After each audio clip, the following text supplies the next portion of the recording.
What up, what up, what up, people? What up? It's me, L Teddy 27, Angry Teacher Chronicles.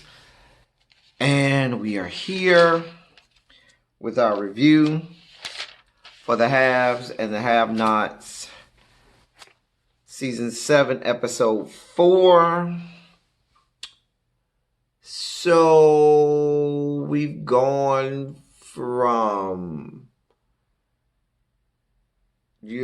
just the land of make-believe to a snooze fest. Tyler. I just wasn't really feeling this episode. I'm just going to tell you now. So let's make it through this, God. Let's just make it through. So Candace goes to the Malone's bar looking for Mitch and Benny. Mitch ain't there. Dude, that's I guess a Malone. He tries to call Mitch. Mitch don't answer. Then Mitch calls him back and says, okay, we over here at the titty bar. Yeah, the titty bar. The titty bar. The script club. And I need some muscle. And so he was like, well, Candace is here looking for you. So he's like, yeah, bring Candace with you. Sure. Derek then goes back over to Veronica's house to bring her the name of the baby mama of the guy who was trying to testify against her. Lo and behold, it's Quita Maxwell, sister of Quincy Maxwell, baby daddy of Candace Young. Yeah, that one with the eyes, who be looking like this all the time. I just hate when she comes on screen. She looks like some type of zombie or some extra on Michael Jackson's Thriller video with her eyes and stuff. Like she got thyroid problems or something with her eyeball. They just get on my. I really hate her character. I hate the Quita character. I mean, I feel like Tyler and this actress that plays this role is just going way out of their way to make her way too stereotypical. And it comes off as being like, I don't even know. Y'all know I never don't know the word, but it comes off almost disrespectful. But anyway. And then when I say disrespectful for people who grew up, in that environment. Like, you're pandering to the lowest. Whatever. Let me move on. David and Jeffrey go to the hospital to see Jim.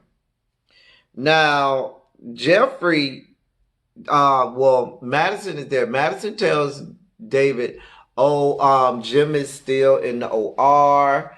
We don't know how he's doing. And so David goes back to the OR waiting room. Jeffrey then talks to Madison to tell Madison everything that went down that night. So then at Charles's place, some senator, Elvin from the Cosby Show, comes to visit Charles.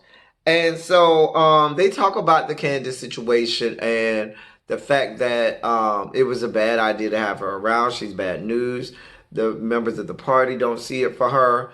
And the people from the other party were going to use her against you. All of that. I told y'all it was a snooze fest tonight. A real snooze fest. Like, it was like, what are we doing? Benny is tied up somewhere. In some basement somewhere with some white boy. He tries to explain to the white boy that Jim is dead. Now, oh God.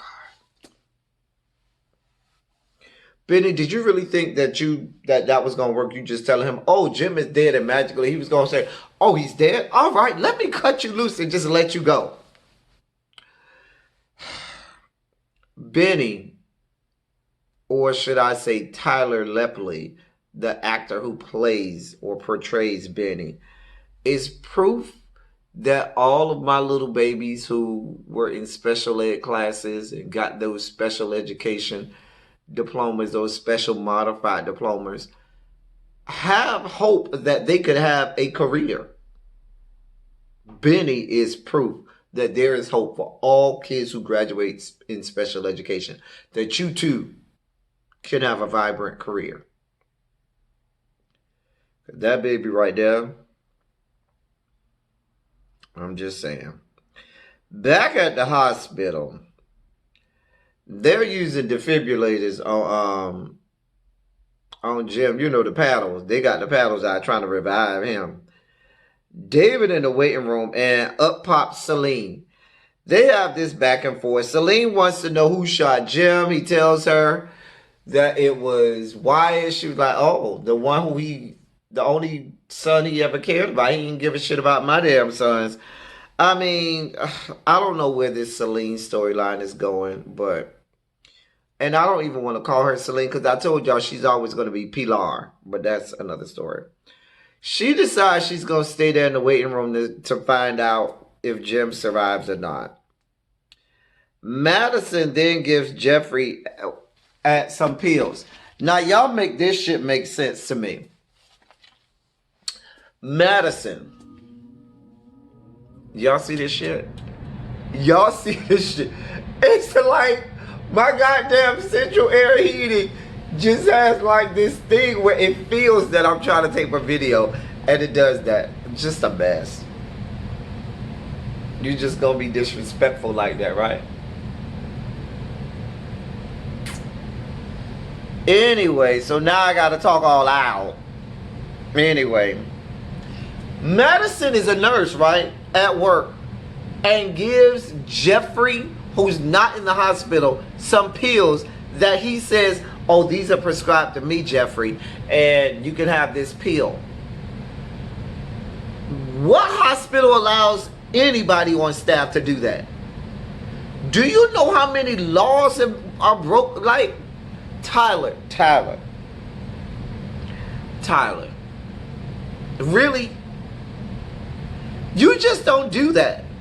Not in the hospital, at work, in scrubs and all.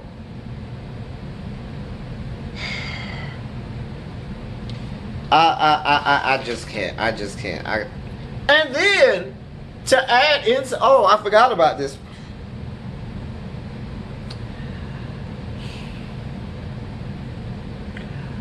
Only in the magical world of make-believe, the TP Studios, dear Lord God, does somebody take a pill and in a matter of seconds you feel the effects of the pill? What magical pill this is? Because I needs to know. I mean, he took the pill, swallowed it, and magically it's already working. It immediately hits the bloodstream right then and there. You know, skip the whole going through the stomach, going through the duodenum for there to be real ingestion, and then, you know, all of that stuff. But skip all, and for it to hit the bloodstream, it immediately, soon as you swallow it, hits your bloodstream. And you feel it. Yup. Tyler.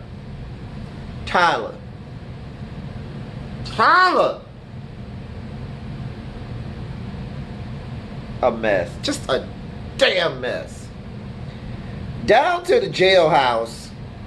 Catherine is over there in the orange, honey. She's still feeling her privilege. Telling people what she is and is not gonna do. Going through all of this, do you know who I am? Bit. She don't want to get up in the cell. So, what do?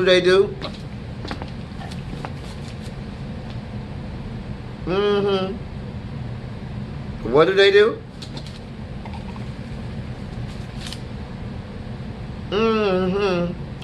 What do they do?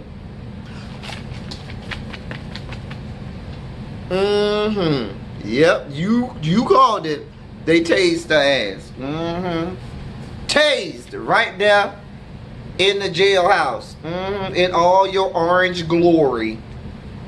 Child, a mess, a damn mess. Veronica shows up because she looking for Quita, remember? To get Quita out of jail, because that was the whole thing. The baby daddy said, and you got to get Quita out of jail for me not to testify against you.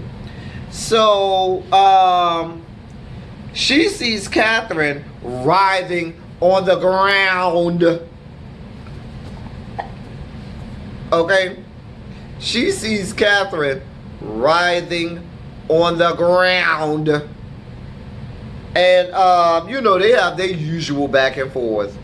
Y'all know how they get when they get up in each other's, you know, jump. They have their usual back and forth. All this, that, and the third. Bitch you, bitch you, bitch you, and bitch you. All of that. Catherine tries to ask Veronica to help her get out of jail. Veronica was like, honey, I don't see it for you. You know, they usual back and forth. Back down at Charles's house, him and the senator are having dinner. You know, Elvin from the Cosby Show. The senator tells him about some secret love child he has. Basically said, you know, when you get to these positions of power, you got to have some good time to enjoy yourself. And you got to take advantage of some of the perks. You just got to be discreet about it. You got to keep some things hidden and secret so that you can have those perks and have your cake and eat it too. Okay? But just don't be slumming it up with the bottom feeders and the cellar dwellers, the likes of a Candace Young. If you're going to get in trouble, do it with somebody of class, not with, you know, the gooder snipes. Down to the titty bar, the script club. Mitch is there talking to, I guess, the manager, trying to throw his weight around. Then Candace and the Malone entourage arrive. Candace try to get this girl to tell her where's Benny. Candace punched the girl punched Candace back. Candace starts punching the girl. So I told y'all, I wasn't doing reviews then, but I can say this now. All the way going back several seasons ago, I do not buy this whole Candace is this hardcore menacing girl that you should be fearful of because she gonna beat you down. It's not believable.